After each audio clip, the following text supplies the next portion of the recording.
प्रदेश की सत्ता के गलियारों से इस वक्त की सबसे बड़ी और चौंकाने वाली खबर आ रही है। मुख्यमंत्री योगी आदित्यनाथ ने शासन चलाने के तरीकों को पूरी तरह से बदलने का मन बना लिया है।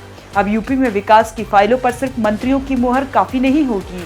अगर कोई भी प्रोजेक्ट 150 करोड़ रुपए से ऊपर का है तो उसकी आखिरी मंजूरी खुद सीएम योगी देंगे। क्या ये मंत्रियों पर अंकुश है या फिर नौकरशाही की मनमानी पर योगी का सीधा प्रहार? आज की इस रिपोर्ट में हम उस पर नए पावर गेम को डिकोड करेंगे जिसने लखनऊ के सचिवालय में हड़कंप मचा दिया है।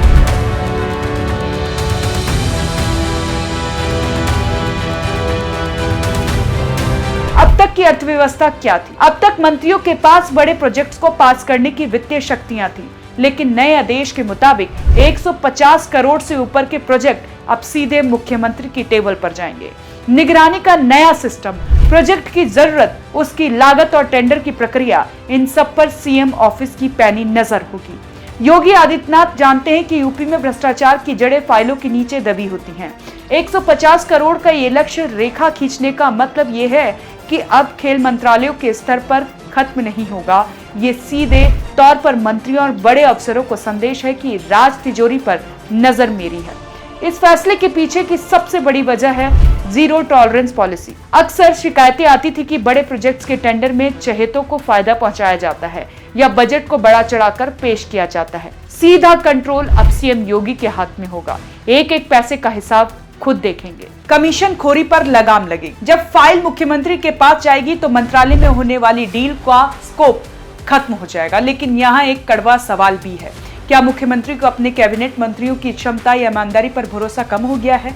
क्या यूपी सरकार में सेंट्रलाइजेशन ऑफ पावर यानी शक्तियों का केंद्रीकरण बढ़ रहा है? यूपी इस समय $1 ट्रिलियन इकोनॉमी बनने की रेस में है। हजारों करोड़ के निवेश आ रहे हैं। ऐसे में योगी आदित्यनाथ नहीं चाहते कि किसी भी प्रोजेक्ट में एक दिन की भी देरी हो या कोई कानूनी अड़चन आए। जवाबदेही, अकाउंटेबिलिटी, जब फाइल मुख्यमंत्री स्तर पर अटकेगी या पास होगी तो जिम्मेदारी भी सीधी होगी। मैसेज टू पब्लिक, जनता के बीच ये संदेश जाएगा कि प्रदेश के विकास की कमान सीधे महाराज के हाथ में है। 2027 के चुनाव से पहले ये छवि बनाना बहुत जरूरी है कि प्रशासन में कोई बिचौलिया नहीं है। योगी आदित्यनाथ का ये फैसला मंत्रियों के लिए चुनौती हो सकता है, लेकिन जनता के लिए एक उम्मीद है। अगर 150 करोड़ से ऊपर के प्रोजेक्ट की सीधी निगरानी से लूट बंद होती है और काम समय पर पूरा होता है तो ये योगी मॉडल की बहुत बड़ी जीत होगी। लेकिन सवाल फिर वही, क्या मुख्यमंत्री अकेले ही पूरे उत्तर प्रदेश का भार उठाएंगे?